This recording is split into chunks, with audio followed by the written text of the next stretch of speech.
শনিবার বিজেপির হাওড়া জেলার সদর সভাপতি গৌরাঙ্গ ভট্টাচার্য সাংবাদিক সম্মেলন করে বলেন, হাওড়ার বিজেপি 7টি আসন পাবে এবং কৈলাস মিশ্র বালির বিধানসভা থেকে হারবে। তার পরিপ্রেক্ষিতে রবিবার বালির তৃণমূল কার্যালয়ে তৃণমূল নেতৃত্ব পাল্টা সাংবাদিক বৈঠক করেন। এই বৈঠকে তৃণমূল নেতৃত্ব বলেন, বিজেপির পক্ষ থেকে বলা হয়েছে হাওড়ায় তারা 7টা আসন পাবে, কৈলাস মিশ্র বালির বিধানসভা কেন্দ্র থেকে হারবে। তৃণমূলের পক্ষ থেকে কটাক্ষ করে বলা হয়েছে, পুজোরও ইচ্ছে হয় চিত হয়ে শোবার। আমরা জানাচ্ছি, যদি কৈলাস মিশ্রকে হারাতে পারে তাহলে আমরা সকলেই দলের পদ থেকে পদত্যাগ করব এবং রাজনীতি ছেড়ে দেব।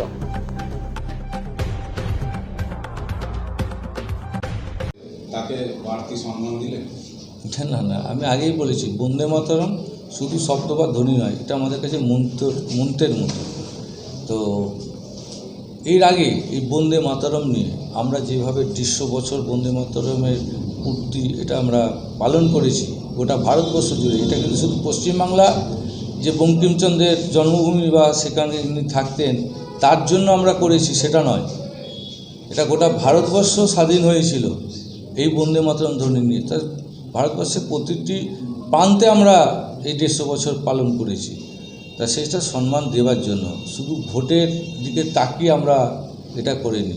আর এই মানে এখানকার যে সাহিত্য বলুন বা সংস্কৃতি বলুন, সিপিএম শেষ করে দিয়েছে, তৃণমূলও শেষ করেছে। তৃণমূলের এই সরকার ক্ষুদিরাম বোসকে পর্যন্ত সন্ত্রাসবাদী আখ্যা দিয়ে বই পড়াচ্ছে। তো এটা ঠিক নয়। বিজেপি এর বাইরে ভারতবর্ষের আসল স্বাধীনতা কী করে এসেছে, কারা স্বাধীন করেছে, তারা ভারতবর্ষকে স্বাধীন করার জন্য কারা কারা এখানে। আজকে আপনারা কেন প্রেসকে ডাকছেন? আমাদের কাছে খবর এলো যে বিজেপি জেলার সভাপতি কালকে নাকি প্রেসকে বলেছে যে হাওড়া সদরে 7টা সিট আমরা পাবো আর কৈলাস গোহারা হারবে।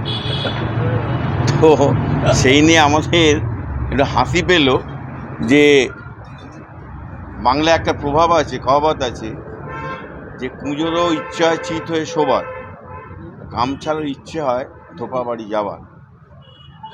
কৈলাসকে হারাবে এই যে কথাটা উনি বলেছেন,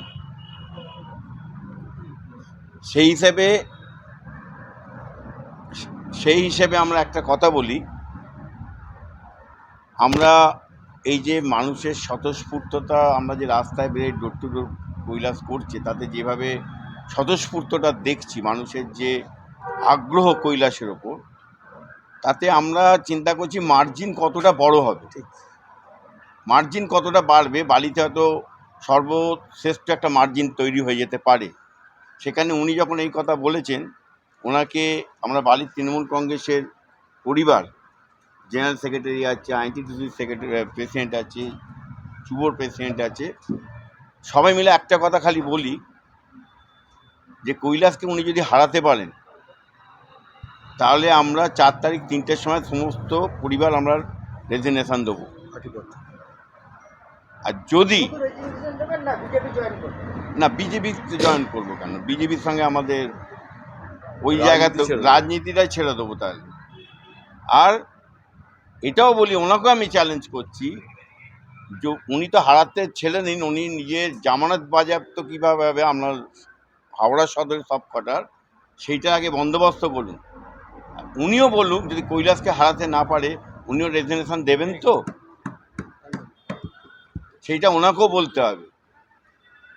শুধু কি আপনাদের বিজেপির সঙ্গে যুক্ত চলছে, সিপিএম কংগ্রেস দুটো ক্যান্ডিডেট এখানে আছে, তাদেরকে কিছু মনে করছেন আপনারা? দেখুন, অপোনেন্ট সবসময় অপোনেন্টই হয়, সে সিপিএমও হোক বিজেপি হোক। যেহেতু এটা বিজেপির জেলা প্রেসিডেন্ট বলছে, তাই জন্য আমরা এই প্রেসটা দেখে ওনাকে উত্তরটা দিলাম। আজকে সিপিএমের জেলা সভাপতিও বলতো, তাহলে আমরা সেটা সিপিএমকে ধরেই বলতাম। বহু জায়গা থেকে শোনা যাচ্ছে এবং ওনারা এই অভিযোগ করেছেন আপনারা নাকি বিজেপির পোস্টার ব্যানার এগুলো সব তুলে দিচ্ছেন, করে দিচ্ছেন।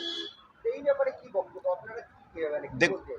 দেখুন, এটা তো ওরা উল্টো বলছে। আজকে সকালে আমরা যখন ডোর টু ডোর করছিলাম বারেন্দ্রপাড়ায়, তখন এই সময় একজন রিপোর্টার ছিলেন, ওনাকে দেখানো হয়েছে যে আমাদের কৈলাসের ফ্লেক্সের ওপর কীভাবে ওদের স্টিকার লাগিয়েছে এবং সেটা উনি তুলেও নিয়ে গেছেন। অ্যাকচুয়ালি ওরা নিজেরা করছেন, সেইটা চাপাবার চেষ্টা করছেন আমাদের ঘাড়ে করে, ওনারা মাইলেজ নেওয়ার চেষ্টা করছেন। মানে আপনারা মিডিয়ার লোক আপনারা দেখেছেন, ওরা যখন কোনো ডোর টু ডোর ছেড়ে দিই, যখন আসছে লোক সংখ্যা নেই, তা ওদের একটা মাইলেজ নেওয়ার জন্য কিছু একটা প্রেসকে তো জানাতে হবে, যে প্রেসের কাছে কিছু বলতে হবে, প্রেস এবার সেটা যদি বলে তাহলে ওরা কিছুটা মাইলেজ পাবে।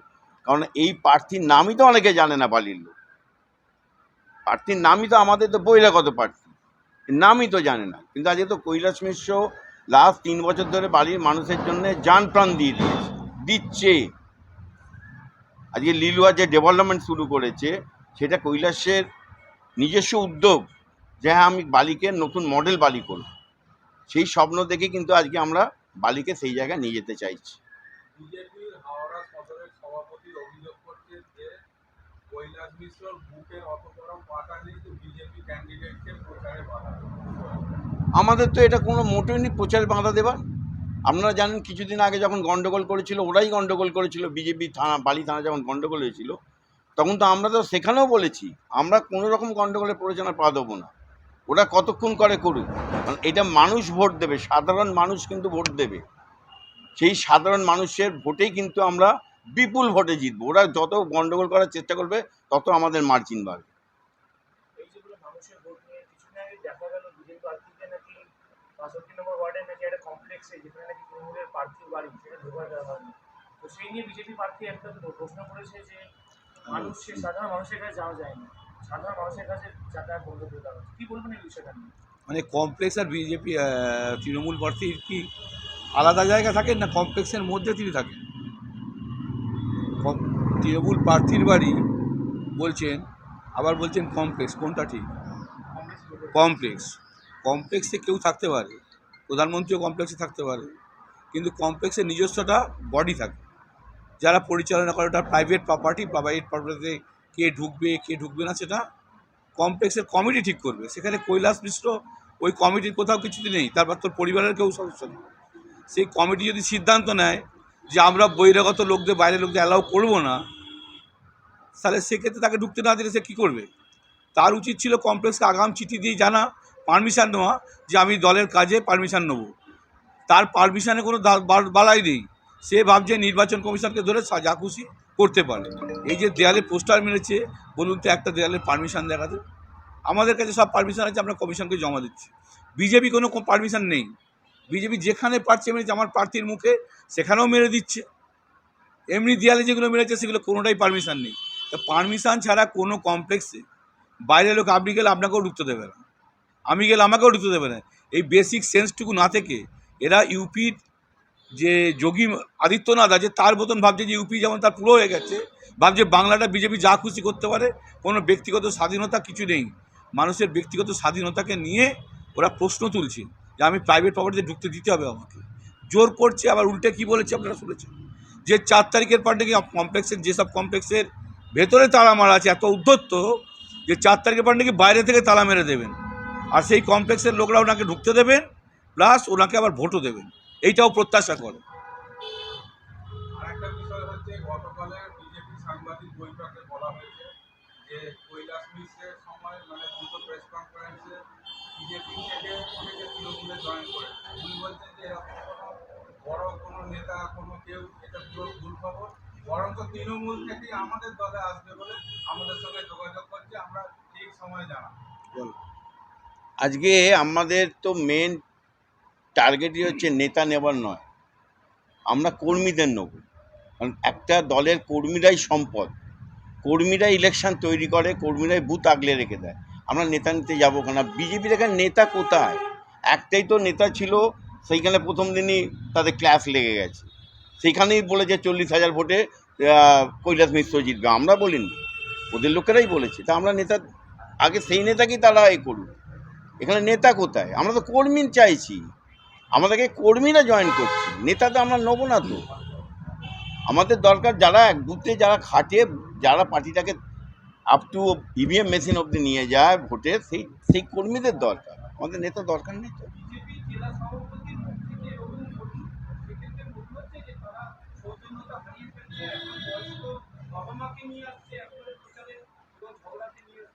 দেখুন, সৌজন্যতা কখন মানুষ হারায়? যখন সে জানে সে হেরে গেছে। তাকে অ্যাটাক করতে গেলে তাকে এইসব বর্বরতা, উচ্ছৃঙ্খলতা দেখাতেই হবে। তাছাড়া সে কোনো লোকের কাছে গ্রহণযোগ্যতা সে যেহেতু পাচ্ছে না, সে দেখাতে এবার বাহুবলীর মাধ্যমে যদি আমি এদের তৃণমূল কর্মীদের যদি আমি চাপতে পারি, কিন্তু আমরা তৃণমূল কর্মী, এটা বাংলার মাটি, দুর্জয় ঘাঁটি, আমরা কাউকে ভয় পাই না, আমরা মানুষ। হ্যাঁ, আমরা তো ধিক্কার, দেখলেন তো মহামিছিল হলো, আমরা তো ধিক্কারই তো। পরের পর দেখি আমরা ডোর টু ডোর এখন পথসভা হচ্ছে, পরের পর করে যাচ্ছি। আমরা তো মানুষকে এই গুণে জানাচ্ছি যে আমরা কি করেছি। তৃণমূল পার্টি 11 সালে ক্ষমতা আসার পর 26 সাল অবধি কী কাজ করেছে আমরা মানুষের দরবারে গিয়ে, মানুষের কাছে গিয়ে সেই উন্নয়নের কার্ড পৌঁছে দিচ্ছি। ওনারা 14 সালে ক্ষমতায় এসছেন, আজকে 26 সাল, ওনারা উন্নয়নের কার্ডটা নিয়ে গিয়ে মানুষের কাছে ফেলুক না, মানুষ এবার বিচার করবে, সেই থেকে মানুষ ভোট দেবে। সেই উন্নয়নের কার্ড কোথায়? ওনারা উন্নয়নের কার্ডের জায়গায় কী দেখাবে? 105 টাকার পেট্রোলের দাম, 1000 টাকা গ্যাসের দাম, 200 টাকা সর্ষের তেলের দাম। মানুষ তো অটোমেটিক তাদের এগেনস্টে যাবে। মানুষই তো প্রতিবাদ করছে, আমরা তো করিনি। ওনাদের প্রার্থী যখন বেরোচ্ছে মানুষ প্রতিবাদ করছে, টিএমসি কর্মীরা কেউ নেই। আমরা মানুষের কাছে উন্নয়নের কার্ড ফেলে দিচ্ছি। আজকে কৈলাসের 26, হ্যাঁ, স্পেশাল 26 যেটা আমরা বার করেছি, আমরা প্রত্যেক ঘরে ঘরে পৌঁছে দিচ্ছি যে কৈলাস এমএলএ হবার আগেই তার যে দিশা সেটা মানুষের কাছে আমরা পৌঁছে দিচ্ছি। আপনি কালকে গতকাল আরেকটা কথা বলেছেন যে তৃণমূলের যারা নেতৃত্ব রয়েছে, যারা কৈলাসে আশেপাশে রয়েছে, তারাও কিন্তু ভেতরে ভেতরে ওনাদের সঙ্গে যোগাযোগ করছে, জেলা সভাপতি ভেতরে ভেতরে যোগাযোগ করছে, এবং সময় 4 তারিখে সেটা বোঝা যাচ্ছে। 4 তারিখে বোঝা যাবে, মানে ইলেকশন হয়ে যাবার পর, 29 তারিখে আগে নয়। তাহলে উনি তো তোমার পলিটিক্যালি এখনো নবিশ। 4 তারিখে তো রেজাল্ট বেরিয়ে যাচ্ছে। 29 তারিখে আগে বলুক কারা কারা যাচ্ছে, সেটা তো তাও বুঝবে, হ্যাঁ যাচ্ছে। আর ওনার এতটা সাহস নেই নাম বলার, কারা কারা যোগাযোগ করছে, বলুক না নাম। কে? জেলা সভাপতি ভয় পাচ্ছেন, ওনার পদ্মা থাকবে না 4 তারিখের পর, সেইটাই ভয় পাচ্ছে, আর কিছু ভয় না। 16-0 হবে। আর আপনারা উন্নয়নের কথা বললেন, জনসাধারণের কাছে পৌঁছচ্ছে, ঠিক যেমন আজকে সকালে আপনাদের পোস্টারে যে বিজেপি পোস্টার, আপনি ছিলেন তো? হ্যাঁ, তো একটি পোস্টার দেখা গেল, তার খানিকক্ষণ পরে কিন্তু একজন স্থানীয় মানুষ একদম আপনাদের যিনি প্রার্থী তাকে একদম ডেকে নিয়ে গিয়ে দেখালেন এবং সরাসরি অভিযোগ করলেন যে তিনি স্থানীয়দের একাধিক প্রতিবাদ জানিয়েছেন, তা সত্ত্বেও কোনো সমস্যা সমাধান পাননি। এবং স্থানীয়দের একটা